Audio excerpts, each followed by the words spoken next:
بصي، اولا انا ده اول كورس اخده. ما كنتش متوقعه خالص، ما كنتش عارفه انا جايه اسمع ايه او اشوف ايه او افهم ايه او هفهم ولا مش هفهم او هيفيدني ولا مش هيفيدني. بس بصراحه لما خدته حسيت ان انا كنت ولا حاجه، كنت تايهه، مش فاهمه اي حاجه، في اي حته ماشيه كده عشوائي، ماشيه مش فاهمه جوايا، مش فاهمه برايا، مش فاهمه اي حاجه. فرق معايا كتير قوي. محتاجه اخد الكورس طبعا كتير، محتاجه اراجعه كتير، محتاجه اسمع كلام في حاجات زي كده كتير عشان اتعمق اكتر واكتر. بس البدايه فرحتني جدا، وحسيت ان انا حطيت ايدي على اول السطر زي ما بيقولوا. لا لا، مش كورس عادي. مستر احمد وصل، يعني هو عارفه اللي بيقول من القلب للقلب على طول.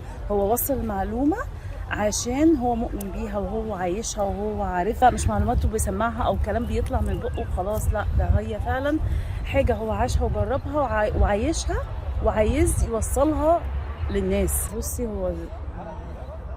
هو حياه، مش عارفه اصنفها ازاي، بس هو حياه، بس اللي انتي عايشاها هي حياه. بس ملهاش تصنيف غير